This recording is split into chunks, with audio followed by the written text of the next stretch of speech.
Class 11 এর আগের দিন আমরা শুরু করেছিলাম স্থিতিস্থাপকতা বা ইলাস্টিসিটি। তো বেসিক জায়গাগুলো আমি আগের দিন আলোচনা করেছি। তো আজকে দ্বিতীয় দিনের ক্লাস শুরু করছি। তো যেখান থেকে শেষ করেছিলাম স্থিতিস্থাপক গুণাঙ্ক বা কোএফিসিয়েন্ট অফ ইলাস্টিসিটি বা ইলাস্টিক মডুলাস, সেখান থেকে আজকে শুরু করা হবে। তো আগের দিন আমরা যেটা পড়েছিলাম স্থিতিস্থাপক গুণাঙ্ক,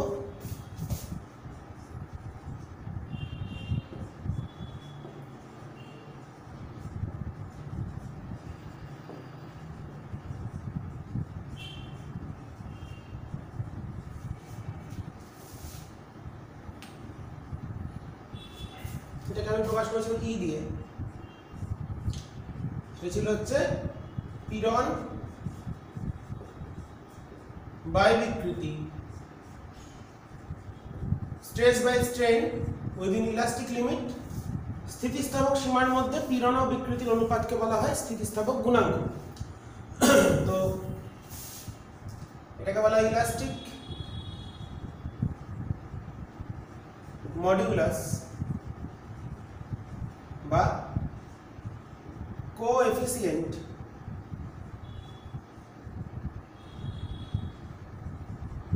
of elasticity.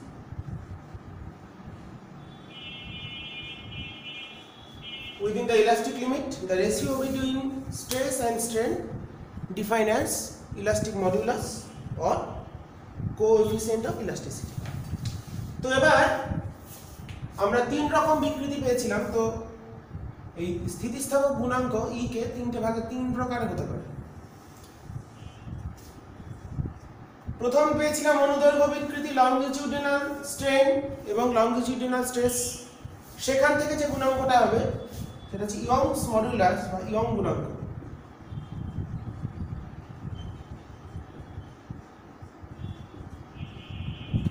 একটা ইয়ং গুণাঙ্ক আসবে ওয়াই, ইয়ংস মডুলাস। ভলিউমের ক্ষেত্রে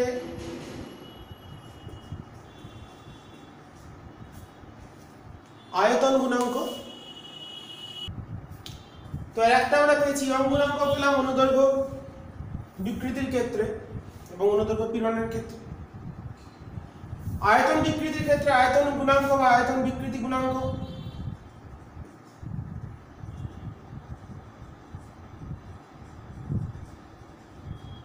এটাকে বলে বাল্ক মডুলাস। কে দিয়ে লেখা হয় বা বি দিয়ে লেখা হয়, চিহ্নটা কে দিয়েও লেখা হয়ে থাকে, বি দিয়েও লেখা হয়ে থাকে। অনেক সময় কে লেখা হয় না, কারণ স্প্রিং এর ক্ষেত্রে এই চ্যাপ্টারে স্প্রিং এর সংক্রান্ত বিষয়গুলো আমরা আবার আলোচনা করব। স্প্রিং ধ্রুবককে কে দিয়ে লিখি, তাই এটাকে বাল্ক মডুলাস বা আয়তন বিকৃতি গুণাঙ্ক বলা হয়। কাকে বলে প্রত্যেকটা ভাগ আসছে। একটা হচ্ছে আমাদের দৃঢ়তা গুণাঙ্ক, যেটা কৃন্তন বিকৃতি কৃন্তন পীড়নের ক্ষেত্রে দৃঢ়তা গুণাঙ্ক। রিজিডিটি মডুলাস, এটাকে লেখা হয় ইটা চিহ্ন দিয়ে। এই তিন প্রকার গুণাঙ্ক সম্পর্কে আমাদের পড়তে হবে এবং এখান থেকে কি কি সূত্র হয় সেগুলো আমরা দেখে নেব। তো প্রথম চলে আসি আমাদের ফার্স্ট যে গুণাঙ্ক শিখলাম, প্রথম হচ্ছে ইয়ং গুণাঙ্ক। এক নম্বর ইয়ং গুণাঙ্ক মানে সমান কার ক্ষেত্রে অনুদৈর্ঘ্য বিকৃতি। আমি শিখেছি কি গুণাঙ্ক মানে পীড়ন বাই বিকৃতি। তাহলে অনুদৈর্ঘ্য বিকৃতির ক্ষেত্রে তাহলে এই অনুপাতটা হবে, তাহলে অনুদৈর্ঘ্য পীড়ন বাই অনুদৈর্ঘ্য বিকৃতি। লংজিটিউডিনাল স্ট্রেস বাই লংজিটিউডিনাল স্ট্রেন কিসের মধ্যে? স্থিতিস্থাপক সীমার মধ্যে। এই দুটির অনুপাতকে অবশ্যই এখানে লিখতে হবে স্থিতিস্থাপক সীমার মধ্যে।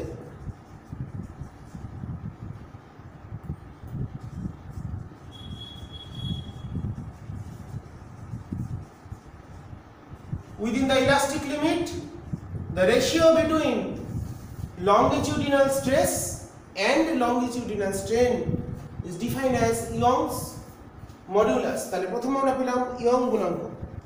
তো দেখো আমরা ইয়ংস মডুলাস বা ইয়ং গুণাঙ্ক যেটা পেলাম,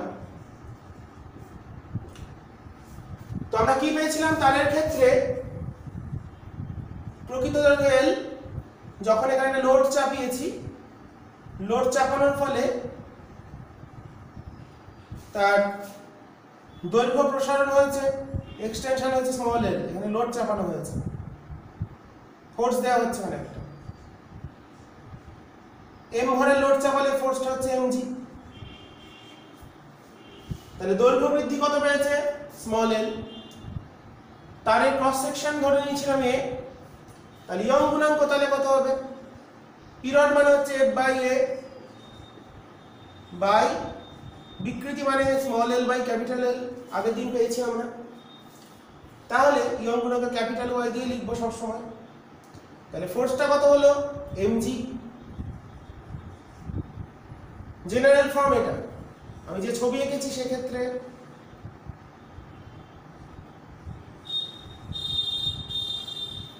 তাহলে mg, মানে এটা আমাদের চলে আসছে কত? y সমান f capital L by a small l। তাহলে f টা হলো mg ইনটু ক্যাপিটাল L, এটা হলো pi r square into small l। Young's মডুলাসকে আমরা এই সূত্রের সাহায্যে প্রকাশ করতে পারি। তো এর একক কি হবে? বিকৃতির কোনো একক ছিল না, পীড়নের একক ছিল চাপের একক। তাহলে এই ইয়ংস গুণাঙ্কের সিজিএস একক হচ্ছে, পীড়নের একক কি? ডাইন পার সেমি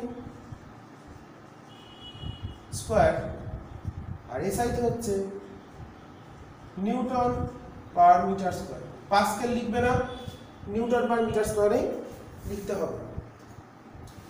ওকে, এই হলো ইয়ংস মডুলাস।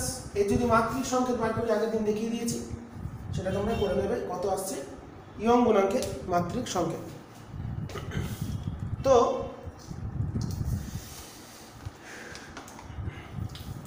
আমাদের সূত্রটা খেয়াল রাখতে হবে, বেসিক সূত্রটা সবসময় খেয়াল রাখবে। যদি বলে এটা তো ধরেছিলাম এই যে তারটি সরু তারটির, সেটাকে ধরা হয়েছিল ভরহীন, এর ভরটাকে নগণ্য ধরেছিলাম। যদি কোনো তার দেয় যার ভর আছে, যদি কোনো তার দেয় যার ভর আছে, তার ক্ষেত্রে আমরা কি করে কাজে লাগাবো? নিজের ওজনের জন্য দৈর্ঘ্য প্রসারণ কত। যদি আমরা জিনিসটাকে এরকম করে ভাবি, ধরো কোন একটা,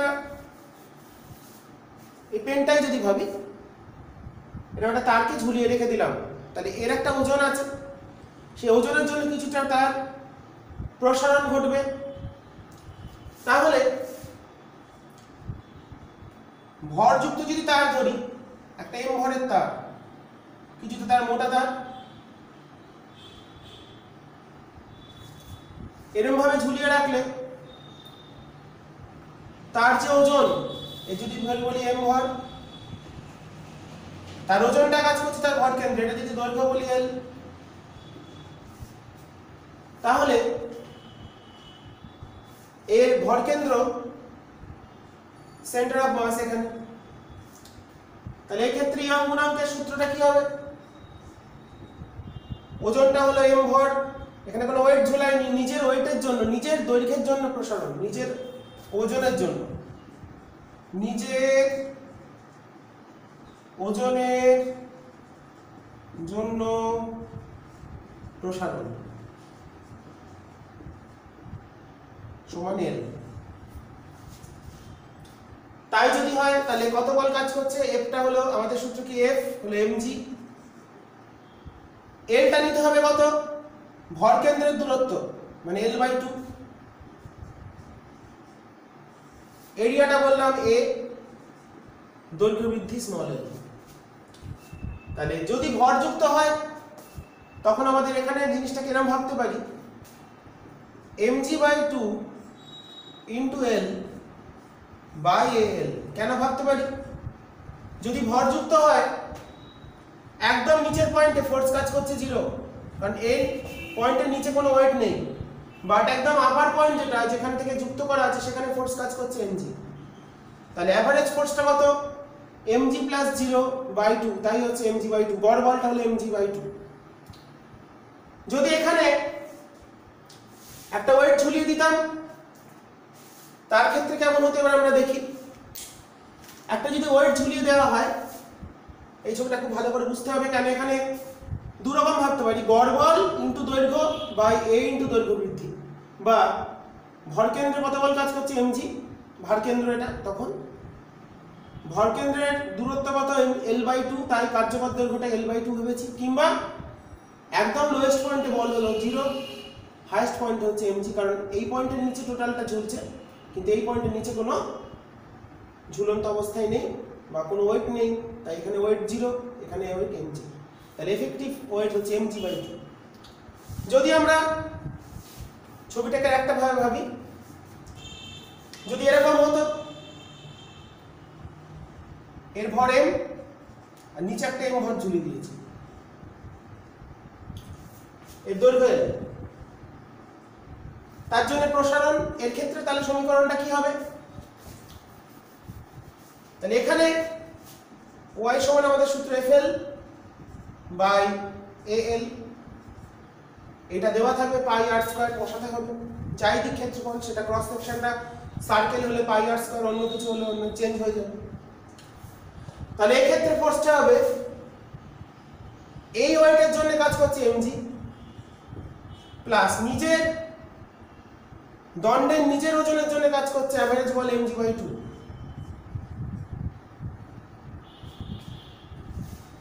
ওকে,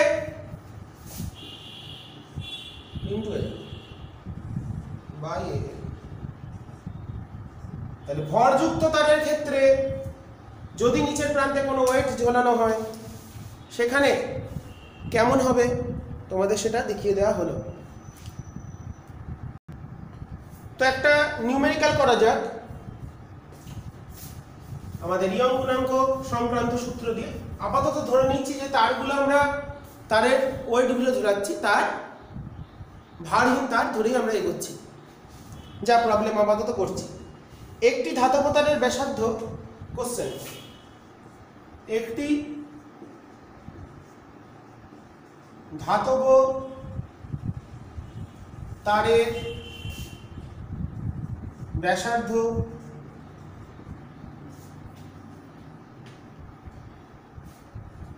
(0.25 মিলিমিটার), তারটির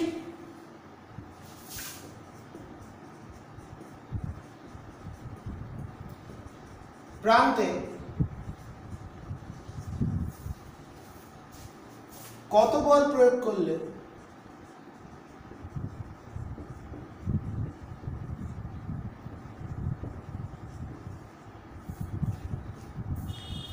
দৈর্ঘ্য বৃদ্ধি প্রাথমিক দৈর্ঘ্যের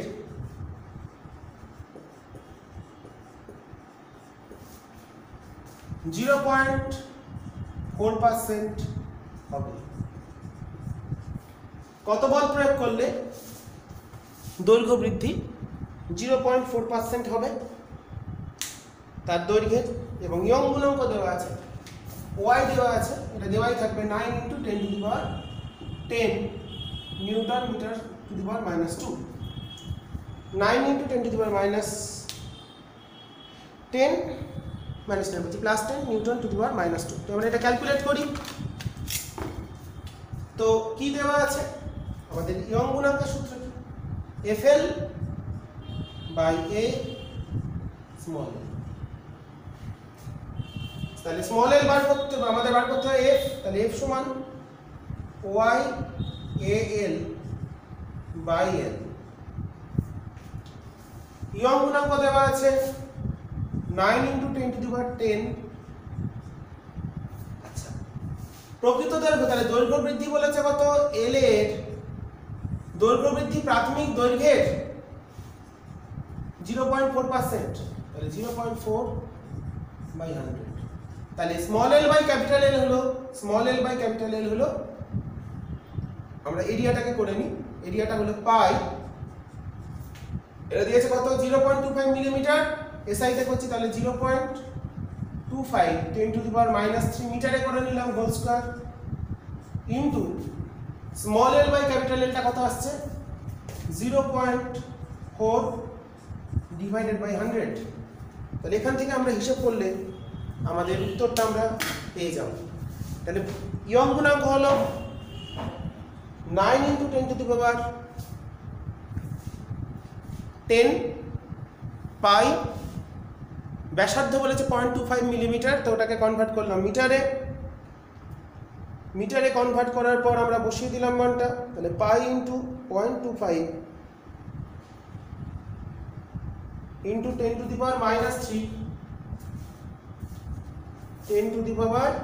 10⁻³ হোল স্কয়ার ইন্টু দৈর্ঘ্য বৃদ্ধি বলেছে কত, স্মল এলটা দৈর্ঘ্য বৃদ্ধি প্রাথমিক দৈর্ঘ্যের এত গুণ, তাহলে ওটা পেয়ে যাচ্ছি স্মল এল বাই ক্যাপিটাল এর জায়গায় বসলো 0.4/100। এটা আসছে আমাদের 70.78, 70.78 মানে 70.68, 68 নিউটন, তাহলে 70.7 নিউটন। তাহলে আমাদের কত বল প্রয়োগ করতে হবে, যদি বলতো কত ভার ঝোলাতে হবে, তাহলে ভাগ 9.8, এটাকে বলতে পারি 7.21 কেজি ওয়েট। 7.218 আছে, সেই জন্য 21 করলাম, তাহলে 7.21 কেজি ওয়েট ভার ঝোলাতে হবে, বা 70.7 নিউটন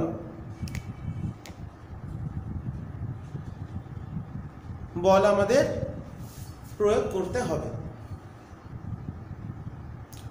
এই ধরনের গাণিতিক সমস্যাগুলো, এটা একটা টাইপ দেখিয়ে দিলাম। তাহলে ইয়ং গুণাঙ্ক সংক্রান্ত একটা অঙ্ক শিখলাম, কোন কোন ক্ষেত্রে বাকিগুলো দিয়ে বলবে ইয়ং গুণাঙ্ক কত, কোন ক্ষেত্রে বলবে প্রকৃত দৈর্ঘ্য কত। প্রকৃত দৈর্ঘ্য মানে উইদাউট লোড, লোড ছাড়া যে দৈর্ঘ্য সেটা হচ্ছে ইনিশিয়াল লেন্থ, আর ডিপ্রেশন কতখানি, দৈর্ঘ্য বৃদ্ধি কতখানি হলো, অবনমন কতখানি হলো, সেটা হচ্ছে স্মল এল।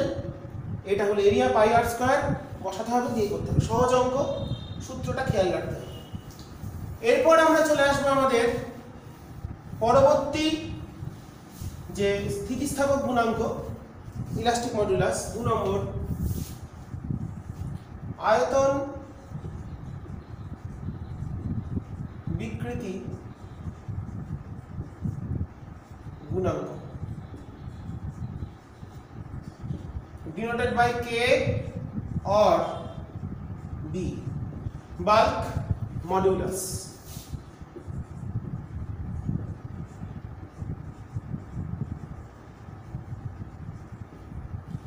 ওকে, তাহলে এটা হচ্ছে আয়তন পীড়ন বাই আয়তন বিকৃতি। তরল বা গ্যাসীয় মাধ্যমের ক্ষেত্রে আমরা আয়তন বিকৃতি গুণাঙ্ক নির্ণয় করব। তো আয়তন পীড়ন মানে প্রেসার, বিকৃতি মানে small V by capital V, আগের দিন আমরা শিখেছি। দ্যাট ইজ, এটাকে তাহলে সূত্র চলে এলো P V by small V. Okay, এটা হচ্ছে একটা নরমাল ফর্ম। তো এটাকে আরেকটা ফর্মেও লেখা যায়, ডিফারেনশিয়াল ফর্মে লিখলে, ডিফারেনশিয়াল ফর্মে এটা হলো তাহলে বি বা কে এর সূত্র, আমি বি দিয়েই লিখব। ডিফারেনশিয়াল ফর্মে লিখলে বি সমান dP by dV by V. চাপের পরিবর্তন হলো ডিপি, আয়তনের পরিবর্তন হলো ডিভি। জেনারেলি চাপ আয়তন ব্যস্তানুপাতিক, চাপ বাড়লে আয়তন কমে গ্যাসীয় সংস্থার ক্ষেত্রে, তাই এখানে একটা মাইনাস সাইন ইউজ করা হবে। মাইনাস সাইনটা কেন ইউজ করা হলো? কারণ বাল্ক মডুলাস হলো একটা পজিটিভ কোয়ান্টিটি। চাপ যদি বাড়ে তাহলে আয়তন কমবে, চাপ যদি কমে তাহলে আয়তন বাড়বে। সাধারণত এটাই আমি বয়লের সূত্র হোক বা যেখানেই পড়ি না কেন, চাপ আয়তন ব্যস্তানুপাতিক, যদি সমানুপাতিক হয় তাহলে মাইনাস সাইন ইউজ করবো, জেনারেলি এটাই করা হবে। তাহলে ভি ইন্টু ডিপি ডিভি। এবার দুটো প্রক্রিয়া আমরা এখানে করবো, একটা হচ্ছে সমউষ্ণ আইসোথার্মাল প্রসেস,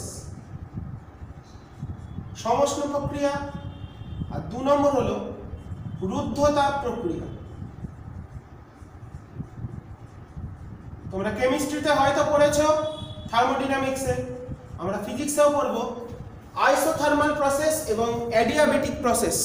তো এই দুটো প্রসেস সম্পর্কে আমাদের জানতে হবে এবং পড়তে হবে। তো আমাদের এখন উদ্দেশ্য, সমউষ্ণ প্রক্রিয়ায় যদি কোনো গ্যাসকে প্রসারিত বা সংকুচিত করা হয় তার বাল্ক মডুলাসের ভ্যালু কত হয়, এবং রুদ্ধতাপ প্রক্রিয়ায় যদি কোনো গ্যাসকে সংকুচিত এবং প্রসারিত করা হয় তাহলে বাল্ক মডুলাসের ভ্যালু কত হয়। খুব গুরুত্বপূর্ণ, আমাদের এই চ্যাপ্টারে আছে এই টপিকটা, তারপরে আছে তাপগতিবিদ্যায় আছে, আবার শব্দে আছে, 3 জায়গায় আছে, ভালো করে বুঝবে।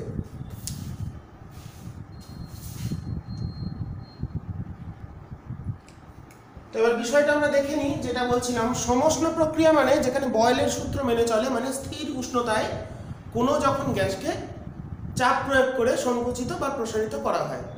যখন চাপ প্রয়োগ করছি তাহলে আয়তন কমছে, আর চাপ হ্রাস করলে আয়তন বাড়ে, পি সমানুপাতিক 1/v বা পিভি সমান কনস্ট্যান্ট। তো সেটা আমরা দেখি, এই আয়তন বিকৃতি গুণাঙ্কের মান কি হয়, এটা খুব গুরুত্বপূর্ণ। তোমরা নিশ্চয়ই ভালো করে বুঝে নেওয়ার চেষ্টা করবে এই টপিকটা। প্রত্যেকটা টপিকে বুঝতে হবে, কিন্তু তার মধ্যেও কিছু গুরুত্বপূর্ণ হয়, দ্যাট ইজ আমাদের আইসোথার্মাল প্রসেস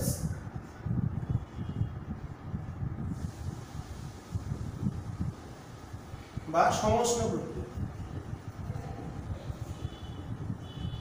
সমউষ্ণ প্রক্রিয়া মানে স্থির উষ্ণতায় সমউষ্ণ, আইসো মানে সেম, থার্মাল মানে টেম্পারেচার, সমউষ্ণ প্রক্রিয়া বা সমউষ্ণ। এখানে PV ইকুয়ালস টু কনস্ট্যান্ট,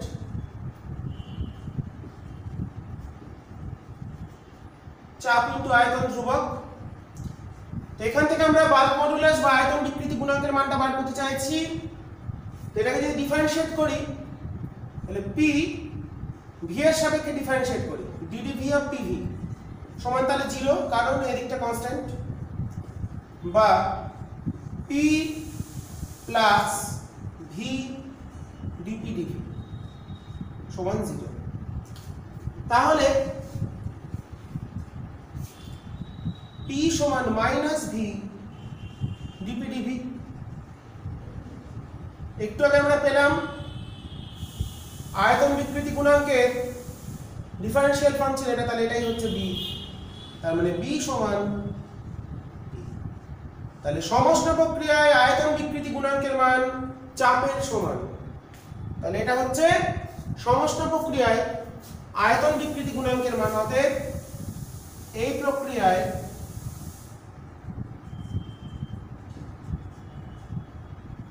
আয়তন বিকৃতি গুণাঙ্কের মান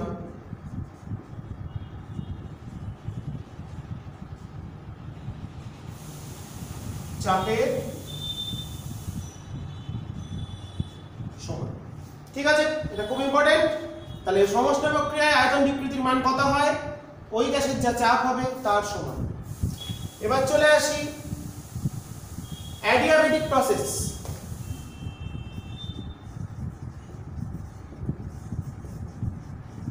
বা রুদ্ধতাপ প্রক্রিয়া, যেখানে তাপটা রুদ্ধ হবে, মানে যে সিস্টেম যেমন থার্মোফ্লাক্স, যেখানে একটা কুপরিবাহী পাত্রের মধ্যে প্রক্রিয়াটা করা হবে, এটা বলে রুদ্ধতাপ প্রক্রিয়া। তো রুদ্ধতাপ প্রক্রিয়ার ক্ষেত্রে পিভি কনস্ট্যান্ট মেনে চলে না, চাপ আয়তন ব্যস্তানুপাতিক হয়, কিন্তু কখনো এটা মেনে চলে না। এর ক্ষেত্রে সমীকরণটা হলো PV to the power gamma সমান কনস্ট্যান্ট। গামা হলো একটা কনস্ট্যান্ট যেটা বিভিন্ন গ্যাস সে পারমাণবিকতার উপর নির্ভর করে। এক পরমাণু গ্যাসের ক্ষেত্রে গামা হচ্ছে 5/3। গ্যাসের যে আপেক্ষিক তাপ হয় একটা স্থির চাপে এবং স্থির আয়তনে, তাদের অনুপাত মানে CP/CV। গামা সমান মনে রাখি, CP হলো স্থির চাপে আপেক্ষিক তাপ। গ্যাসের ক্ষেত্রে দু রকম আপেক্ষিক তাপ হয়, স্পেসিফিক হিট। এটা হলো স্থির চাপে, এটা হলো স্থির আয়তনে। তাহলে এটা থেকে আমাদেরকে বা আয়তন বিকৃতি গুণাঙ্ক বি এর মানটা বার করতে হবে। তো এটাকেও ডিফারেন্সিয়েট করি। ddv of pv to the power gamma সমান 0। কনস্ট্যান্টের ডেরিভেটিভ ডান দিকটা 0 হল। তাহলে p ইনটু ডিফারেন্সিয়েট করছি gamma v to the power gamma minus 1 plus v to the power gamma dpd সমান 0। ওকে, আমরা ডিফারেন্সিয়েট করে নিলাম যেমন করে ডিফারেন্সিয়েট বা অবকলন করে। v এর সাপেক্ষে অবকলন করলাম, এখানে v টু দি পাওয়ার গামাটা কমন যাচ্ছে, তাহলে p গামা বাই v, এটাকে বাই v লিখতে পারি dpd সমান 0। তাহলে ব্র্যাকেটেরটা 0 কারণ v টু দি পাওয়ার গামাটা একটা সংখ্যা, এটা 0 নয়, এটা 0 হতে পারবে না। তাহলে এটা যদি 0 হয় তাহলে বা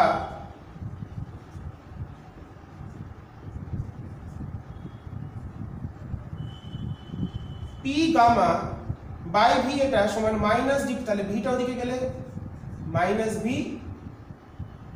dp, এটাকে আমরা ওদিকে নিয়ে গেলাম, দিয়ে v দিয়ে মাল্টিপ্লাই করে দিলাম, তাহলে এটাই তো হলো b। তাহলে b সমান চলে এলো গামা ইনটু p। তাহলে রুদ্ধতাপ প্রক্রিয়ায় আয়তন বিকৃতি গুণাঙ্কের মান হলো গামা p, আর সমষ্ণ প্রক্রিয়ায়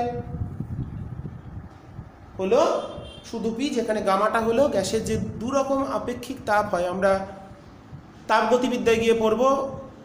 এই যে দু রকম আপেক্ষিক তাপ হয়, একটা হলো স্থির আয়তনে CV আর স্থির চাপে CP। এই CP আর CV অনুপাতকে আমরা বলবো গামা। গামার কোনো নাম নেই, এটা জাস্ট একটা কনস্ট্যান্ট, এটাকে জাস্ট এদের অনুপাতের আকারেই প্রকাশ করা হয়। স্থির চাপে এবং স্থির আয়তনে আপেক্ষিক তাপের অনুপাতকে বলা হয় গামা। তো এখানে দেখতে পাচ্ছি তাহলে এই প্রক্রিয়ায় আয়তন বিকৃতি গুণাঙ্কের মান যেটা এলো সেটা সমষ্ণ প্রক্রিয়ার কত গুণ? গামা গুণ। সমষ্ণ প্রক্রিয়ায় এসেছিল p, সমষ্ণ প্রক্রিয়ায় এসেছিল কত? চাপের সমান, এখানে এলো গামা ইনটু p। তার মানে রুদ্ধতাপ প্রক্রিয়ায় আয়তন বিকৃতি গুণাঙ্কের মান সমষ্ণ প্রক্রিয়ায় আয়তন বিকৃতি গুণাঙ্কের মানে গামা গুণ। এটা প্রশ্ন আসে, তাহলে এখানে gamma into gamma generally greater than 1, gamma হলো s গ্রেটার দ্যান 1, অতএব বার্ক মডুলাস এর মান গ্রেটার দ্যান প্রেসার।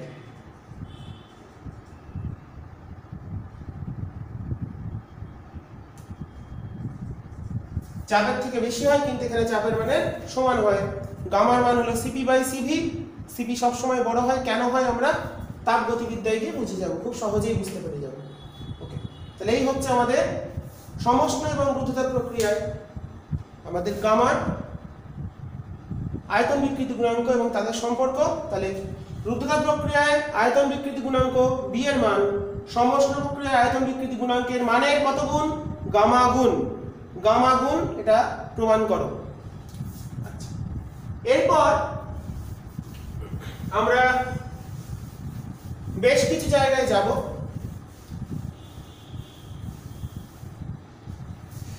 বেশ কিছু জায়গা আমাদের দেখে নিতে হবে এরপর, যেগুলো খুবই গুরুত্বপূর্ণ। যেমন ধরো আমরা জানি ঘনত্ব সমান ভর, ঘনত্ব হচ্ছে রো বাই আয়তন। ওকে, তাহলে ঘনত্ব সমান ভর বাই আয়তন। এখানে আমরা যদি এটাকে ডিফারেন্সিয়েট করি, ভরটা কনস্ট্যান্ট, তাহলে ডি রো, ওটাকে একটু ভালো করে লিখে দিই, ডি রো ডিভি যদি করি তাহলে এমটা constant, d d v of 1/v আছে, তাহলে ভি টু দি পাওয়ার -1 লিখতে পারি।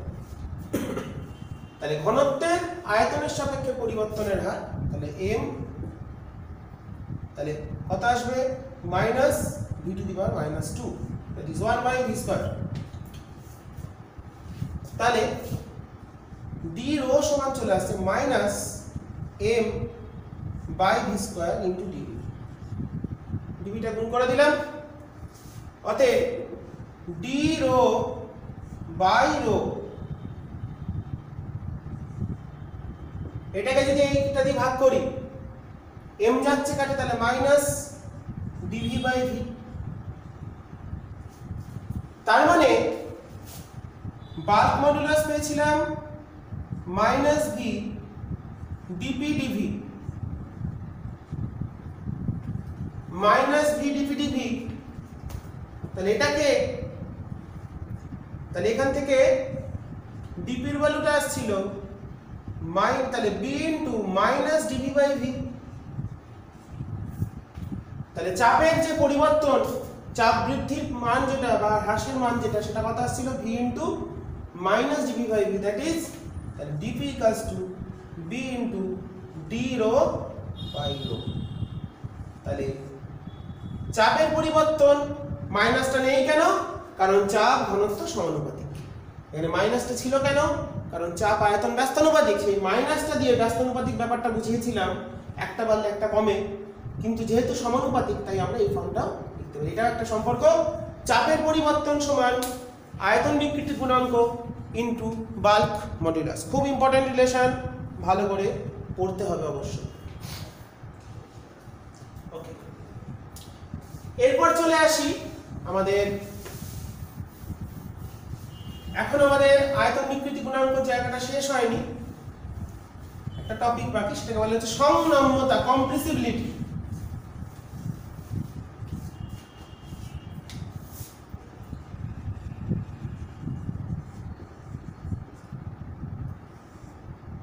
সংনম্যতা বা হচ্ছে কম্প্রেসিবিলিটি যেটাকে বলা হয়, তো এটা খুব সহজে আমরা বার করতে পারি। দেখো, কম্প্রেসিবিলিটি মানে কি? যে সহজে কম্প্রেস হয়। তার মানে আয়তন বিকৃতি গুণাঙ্ক যার বেশি, b সমান পেয়েছি মাইনাস v dp dv বা minus v p by small, এটা পেয়েছি। মাইনাসটা লিখিনি তখন, ওখানে লিখলাম, অঙ্ক করার সময় জাস্ট মাইনাস না লিখলেও চলবে। তো দেখো, আয়তনের পরিবর্তন আর বাল্ক মডুলাস, তাহলে bulk modulus is inversely proportional to volume change. যার বাল্ক মডুলাস বেশি হবে তার আয়তনের পরিবর্তনটা কম হবে। ওকে, তার মানে আবার কম্প্রেসিবিলিটি মানে কি? যে কম্প্রেসিবল মানে যার ভলিউম চেঞ্জ করা যায়, চাপ প্রয়োগ করে আয়তনের পরিবর্তন করা যায়। তো সেখান থেকে বলা যায়, তার মানে যার আয়তনের পরিবর্তন ভালো হয় চাপ প্রয়োগ করলে, তার সংনম্যতা বেশি। সেই জন্য সংনম্যতাকে বলা হচ্ছে, এটা ব্যস্তানুপাতিক সম্পর্ক, এর সাথে সমানুপাতিক। তার মানে সংনম্যতা সমান 1 বাই আয়তন বিকৃতি গুণাঙ্ক। আয়তন বিকৃতি গুণাঙ্কের অনন্যককে বলা হয় সংনম্যতা 1 বাই b বা 1 বাই k। কে দিব আমরা লিখি, তাহলে এর ইউনিট কি হবে? Metre square newton inverse. Okay, তাহলে এই হলো আমাদের সংনম্যতা। এটা খুব গুরুত্বপূর্ণ জায়গা, এটা ভালো করে মনে রাখতে হবে, এটা যেন মনে থাকে। তাহলে সমষ্ণ প্রক্রিয়ার ক্ষেত্রে যে দেখলাম, রুদ্ধচাপ প্রক্রিয়া দেখলাম, এবং সংনম্যতা বা কম্প্রেসিবিলিটি হলো আয়তন বিকৃতি গুণাঙ্কের অনন্যক। এবং এই যত কম্প্রেসিবিলিটি বেশি হবে, তার মানে সংনম্যতা 0 মানে বাল্ক মডুলাস ইনফাইনাইট। মানে সংনম্যতা 0 মানে ইনকম্প্রেসিবল বা অসংনম্য, চাপ প্রয়োগে যাদের আয়তন পরিবর্তন হয় না। চাপ দিচ্ছি, আয়তন পরিবর্তন হলো না। যেমন জল, জলকে চাপ দিলে জলটা এক জায়গা থেকে অন্য জায়গায় উঠে চলে যায়। তোমরা জানো, পিস্টন দিয়ে চাপ দিলে এইদিকে জলটা কমবে, অন্যদিকে বেড়ে চলে যাবে। তাহলে তার ক্ষেত্রে আদর্শ তরল যদি ধরি, তার ক্ষেত্রে জলের ক্ষেত্রে তাহলে বাল্ক মডুলাস খুব হিউজ মান হয়, তার জন্য ওর আয়তন বিকৃতি গুণাঙ্কের মান পরিবর্তন। কিন্তু গ্যাসের ক্ষেত্রে গ্যাস তো সংনম্য, সংনম্য হয়, চাপ প্রয়োগ করলে গ্যাস সংকুচিত প্রসারিত হয়, তার মানে ওর আয়তন তাহলে বাল্ক মডুলাসের ক্ষেত্রে কম, তাহলে কে বেশি হচ্ছে 1/bটা বেশি, সংনম্যতা বেশি, ঠিক আছে, কম্প্রেসিবিলিটিটা বেশি। তাহলে কম্প্রেসিবিলিটি বা সংনম্যতা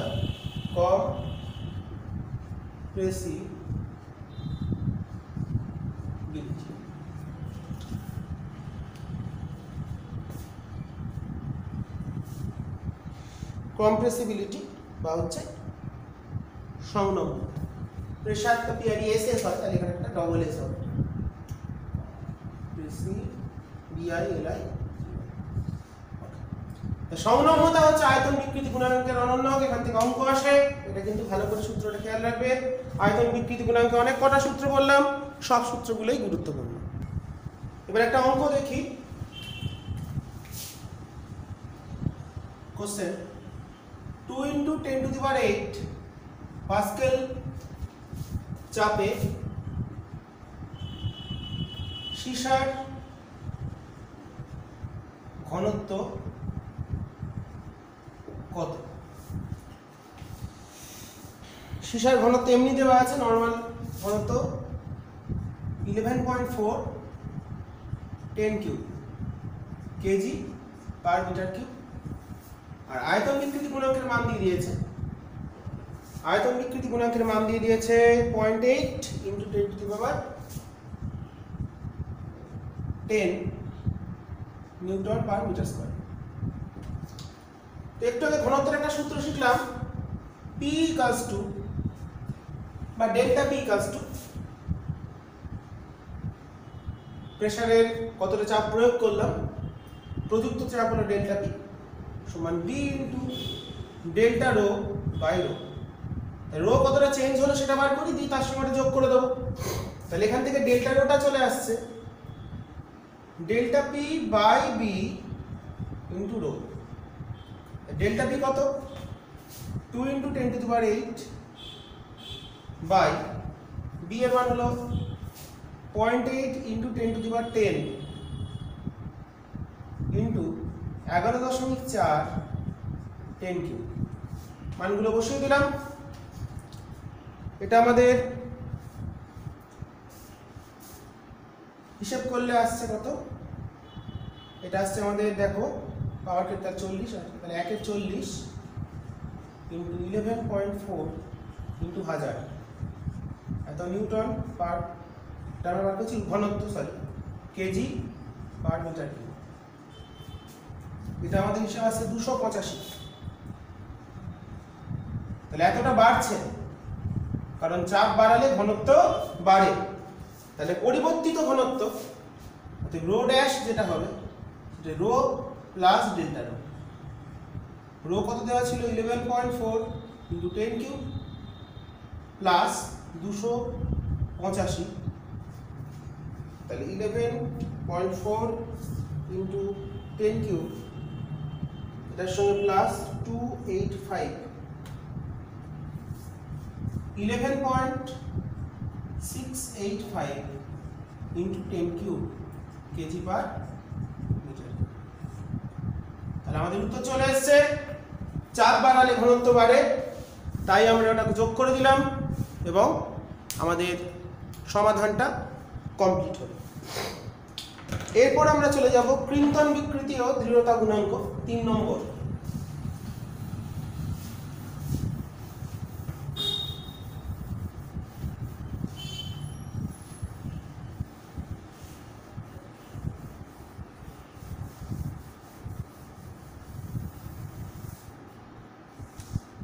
তিন নম্বর হচ্ছে রিজিডিটি মডুলাস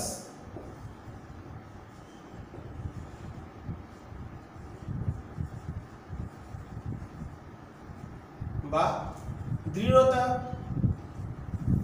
গুণাঙ্ক। এটাকে ডিনোট করেছিলাম হচ্ছে ইটা চিহ্ন দিয়ে। তো তাহলে দৃঢ়তা গুণাঙ্ক মানে কি হবে? ইটা সমান হবে ক্রিন্তন shearing stress by shearing strain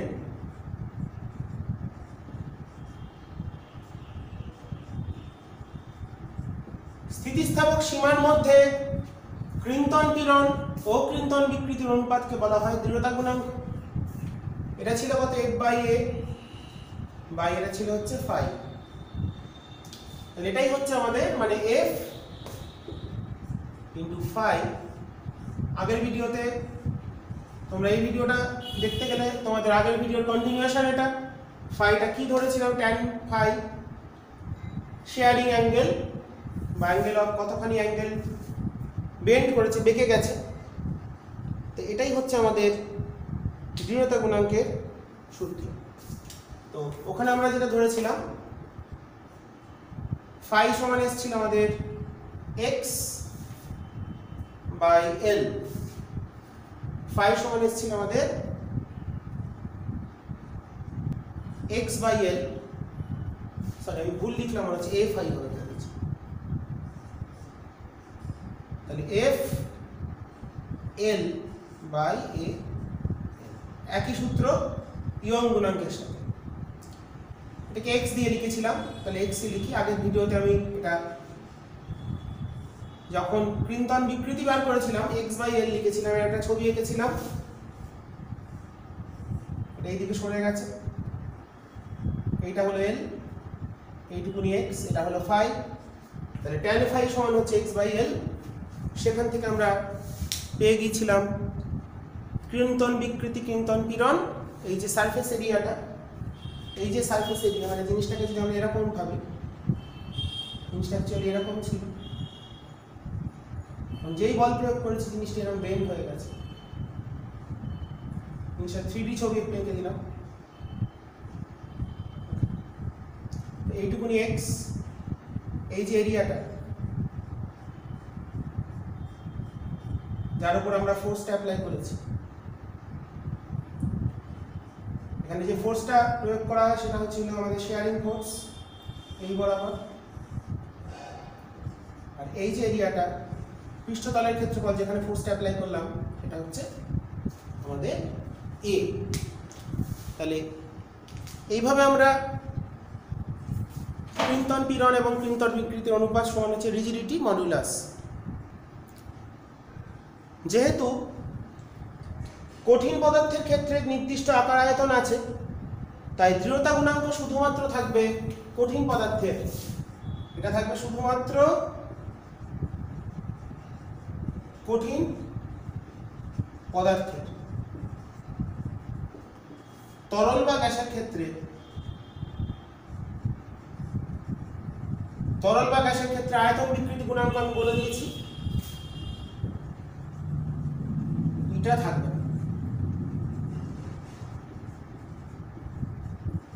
ওকে, তরল বা গ্যাসের ক্ষেত্রে এটার কোনো নির্দিষ্ট ভ্যালু থাকবে না, বা এটা নির্ণয় করা যাবে। তো এই সংক্রান্ত একটা অঙ্ক দেখি, দৃঢ়তা গুণাঙ্ক সম্পর্কিত একটা অঙ্ক দেখতে হবে। সূত্র লেখা থাক, অঙ্ক করতে সুবিধা হবে। 10 সেন্টিমিটার বাহু বিশিষ্ট কোশ্চেন, 10 সেন্টিমিটার বাহু বিশিষ্ট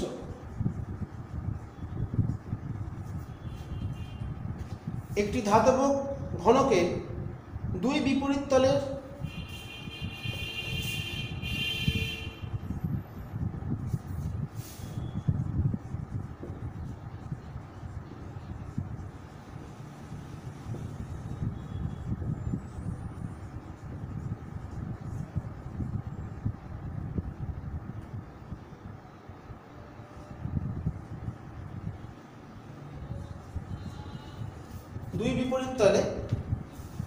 সমান ও বিপরীতমুখী বল প্রয়োগ করা হয়।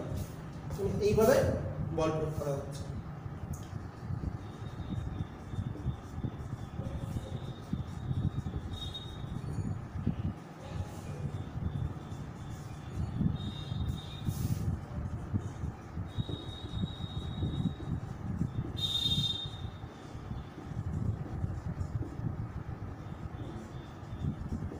সমান ও বিপরীতমুখী বল প্রয়োগ করা হলো। ঘনকটি 0.01 ডিগ্রি কোণে মানে ফাইটা দিয়েছে, ঘনকটির ফাই দিয়ে দিয়েছে 0.01 ডিগ্রি, মানে এতক্ষণে বেঁকে গেল। ওকে, কথা লিখলাম না, ঘনকটি 0.01 ডিগ্রি কোণে মোচড় দিতে এতখানি কোণে ঘনকটিকে ফাই, এত ঘনকটির ফাই এত মানের জন্য এর কত বল প্রয়োগ করতে হবে? রিজিডিটি মডুলাস দেওয়া আছে 2.5 ইন্টু 10⁻11 ডাইন পার সেমিস্টার। খুবই সহজ, মনে রাখতে হবে ফাই এর যে মানটা সেটা বসবে ডিগ্রিতে, বসবে না রেডিয়ানে বসবে। তাহলে এফ সমান কত আসছে? এফ সমান আসছে দেখো eta A phi, F by A phi সমান ইটা, তাহলে এফ সমান এ ইটা এ ফাই। তাহলে ইটা কত? 2.5 10⁻11। ঘনকের ক্ষেত্রফল মানে কত? এরিয়া মানে 10 স্কয়ার, বাহু স্কয়ার। ফাই কত? 0.01 ইন্টু রেডিয়ানে বসালে পাই বাই 180 দিয়ে গুণ করতে হবে, উত্তর আসবে 9। উত্তর আসবে 9। এটা আমরা ক্যালকুলেট করে ফেলি কত আসছে। 2.5 into 10⁻11 into 10 square into 0.01 into pi by 180, 4.363।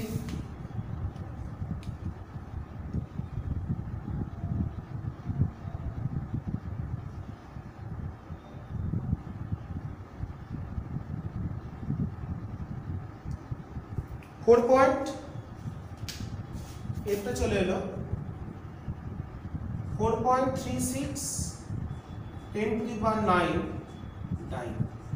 নিউটনে করলে আমরা ভাগ করে দিতে পারি, তাহলে এফ এর মান আমরা পেয়ে গেছি। তাহলে এফ এর মান এই, ঠিক আছে। তাহলে এই পরিমাণ বল আমাদের প্রয়োগ করতে হবে আমার ঘনকটাকে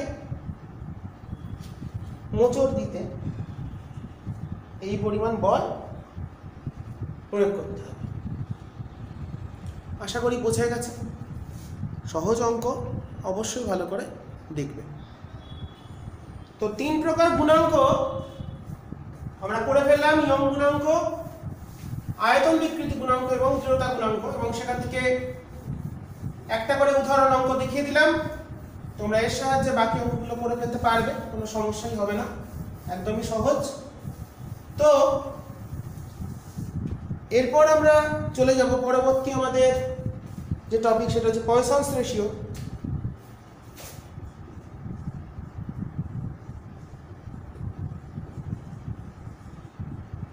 বা পোয়াশের অনুপাত, পয়সনের অনুপাত বা পোয়াশের অনুপাত বা পয়সনের অনুপাত বলা হয়। এটা একটা অনুপাত, এটা গুণাঙ্ক নয়, চিহ্ন হলো সিগমা।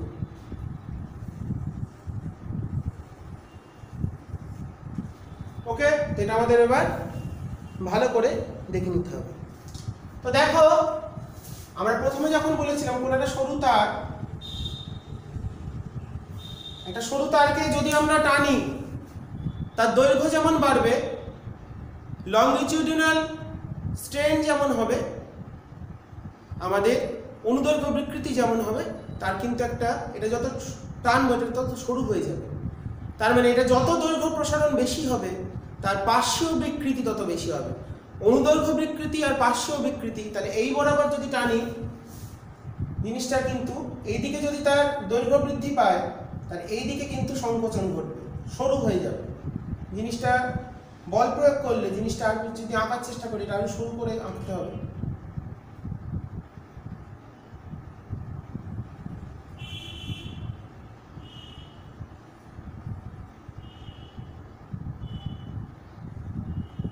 ওকে, আশা করি দেখে বোঝা যাচ্ছে। এরিয়াটা কিন্তু চেঞ্জ হবে। এই বরাবর যে বিকৃতি ঘটছে তাকে বলে পার্শ্বীয় বিকৃতি।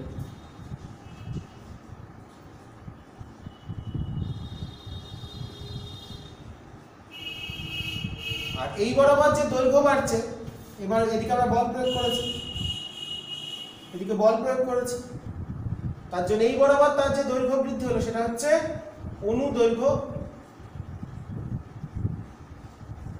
বিকৃতি।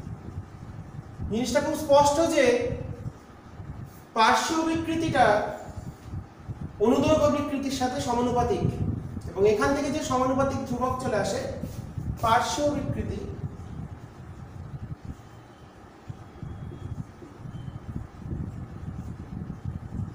proportional to অনুদৈর্ঘ্য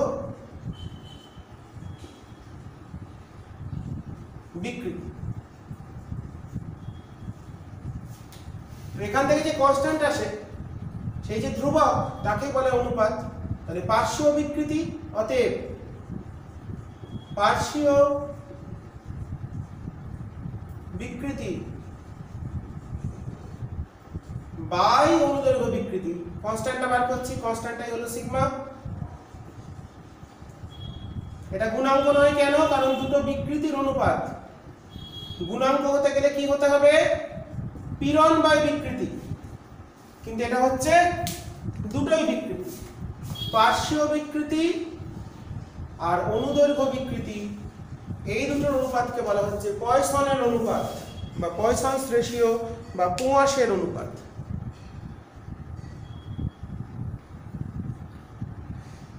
তো এটা এটিকে গুণাঙ্ক বলা হয়।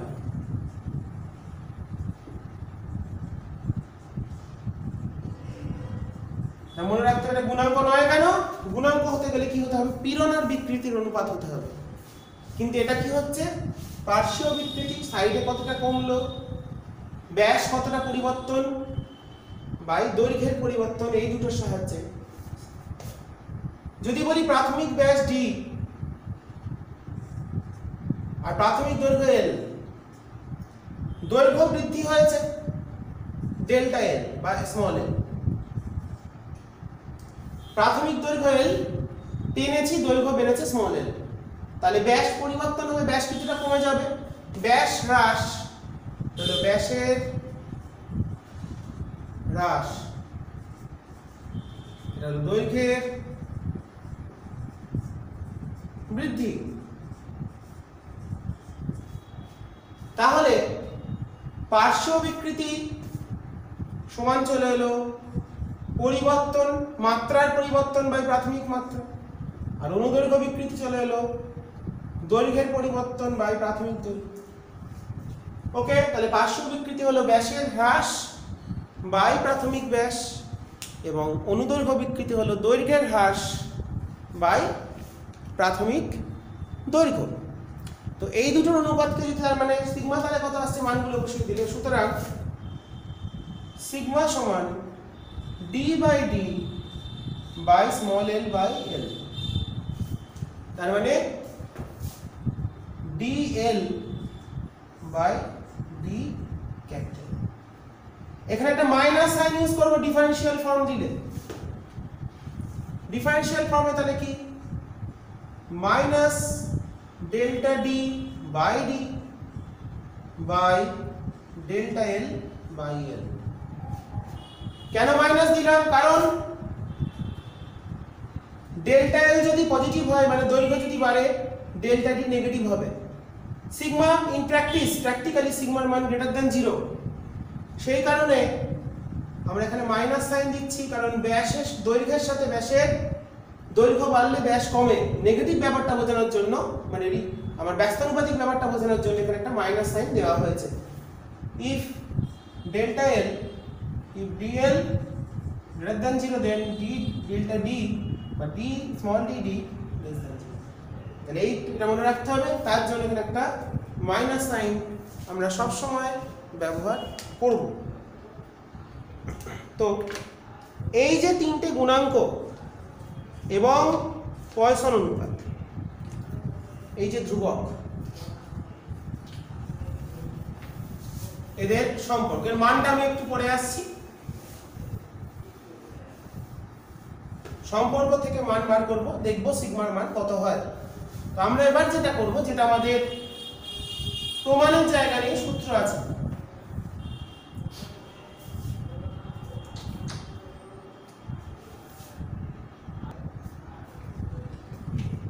তাহলে যেটা করব সেটা হলো বিভিন্ন প্রকার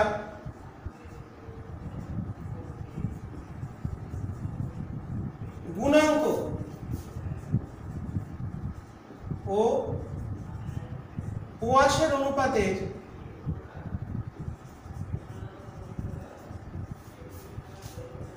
বা পয়সন্স রেশিওর সম্পর্ক। এটা খুব গুরুত্বপূর্ণ। আমরা দুটো সূত্র পড়ব, তোমাদের মোট 4টে সূত্র আছে, দুটো সূত্র পড়লেই 4টে আমরা এমনি জেনে যাব। প্রথম যে সম্পর্ক, 1 নম্বর, প্রমাণ নেই, সম্পর্কগুলো মনে রাখতে হবে। y সমান 3b 1 মাইনাস 2 সিগমা। এটা কার কার সম্পর্ক? ইয়ং গুণাঙ্ক, আয়তন বিকৃতি গুণাঙ্ক, পয়সন্স রেশিও। এই সম্পর্কটা মনে রাখবো। প্রমাণগুলো গ্র্যাজুয়েশন লেভেলে থাকে। আর y সমান 2b 1 প্লাস, এই দুটো সম্পর্ক আমাদের খেয়াল রাখতে হবে। দুটো হলো ফান্ডামেন্টাল, এই দুটো প্রমাণ। যদি তৃতীয় সম্পর্কে যাই তাহলে এখান থেকে লিখতে পারি, দেখো দুটো ইয়ংগুলোকে, দুটো আমাদের এই দুটো মনে রাখলেই হবে। 3 আর 4 কি করে আসছে এখান থেকে যদি বলি আমরা, এটা হলো y b সিগমা সম্পর্ক। এটা y b সরি 2 ইটা ভুল লিখলাম, এটা হলো y ইটা সিগমা সম্পর্ক। তো আমরা যদি চাই ইয়ং গুণাঙ্ক থাকবে না, bulk modulus, rigidity modulus sigma, তাহলে এই দুটোকে সমান করে দিলে 3b into 1 minus 2 sigma equals to 2 eta 1 plus sigma। এই তাহলে এই দুটো যদি সমান করে দিই তাহলে এখান থেকে আসছে দেখো 3b minus 6 b sigma সমান 2 eta plus 2 eta sigma। তাহলে এদিকে সিগমা সমান কত আসছে? সিগমা সমান চলে এলো 3b minus 2 eta by 6b plus 2 eta। এটাকে আমরা তৃতীয় সম্পর্ক বলতে পারি। আবার দুটো থেকে যদি সিগমা বার করি, এখান থেকে আসছে কি লিখতে পারি? 4 নম্বর সম্পর্কের জন্য আমরা এখান থেকে সিগমা কত পাচ্ছি?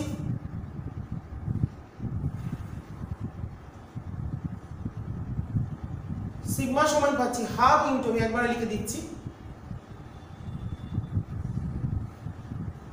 1 মাইনাস y বাই 3। এটা পাচ্ছি 2 সিগমা, এটা এদিকে গেল, তাহলে এই সাইডে আছে 1 বাই 3b 1, ঠিক আছে। আর এখান থেকে সিগমা পাচ্ছি কত? সিগমা পাচ্ছি 1 মাইনাস y বাই 2 এটা। এবার দুটো সিগমাকে যদি কম্পেয়ার করি তাহলে আমরা লিখতে পারি হাফ মাইনাস 1 বাই 6b সমান 1 y মাইনাস 2 এটা। তাহলে আমরা যদি এখানে 2 দিয়ে একটা মাল্টিপ্লাই করে দিই তাহলে 1 মাইনাস y বাই 3b সমান 2 মাইনাস y বাই এটা। তাহলে সাইড চেঞ্জ করলে y by eta minus y by 3b সমান 1। এটাও একটা সম্পর্ক হিসাবে আমরা পেতেই পারি। এইভাবে বিভিন্ন সম্পর্ক আমরা বার করতে পারি। এদের মধ্যে এইগুলো আমাদের বিভিন্ন রকম সম্পর্ক, বা এটাকে তুমি যদি মনে করো ওয়াইটাকে আলাদা করবে তাও করতে পারো। মানে এখান থেকে আসছে 1 by eta minus 1 by 3b সমান 1 বাই 1, সেটাও করা যেতে পারে। এরকম করেও একটা সম্পর্ক আমরা পেয়ে যেতে পারি। ঠিক আছে, তো এইভাবে একটু হিসাবটা আমরা দেখে নেবো আমরা ঠিকঠাক করলাম কিনা।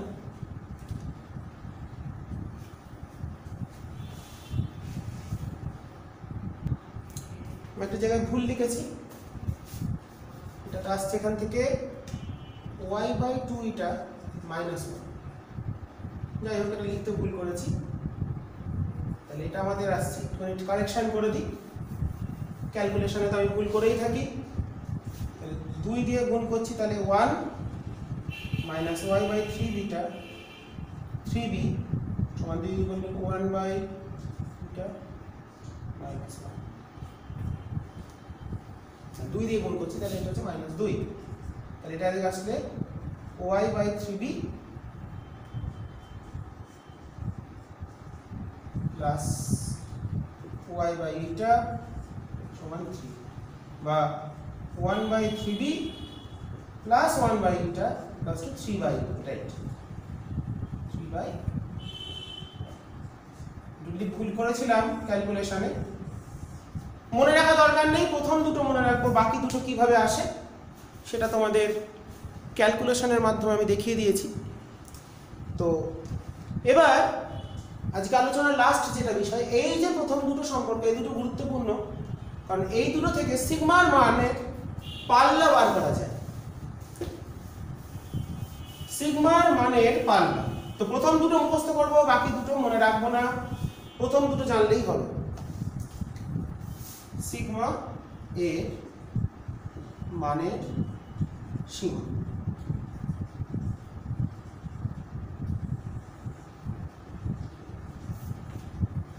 যেহেতু মনে রাখতে হবে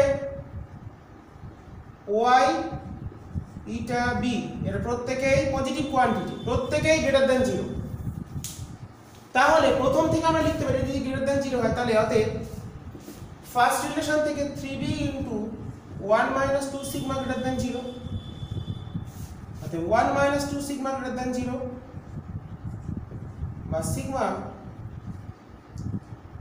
লেস দ্যান প্লাস r। সিগমার সর্বোচ্চ মান হচ্ছে প্লাস হাফ, আর এখান থেকে লিখতে পারি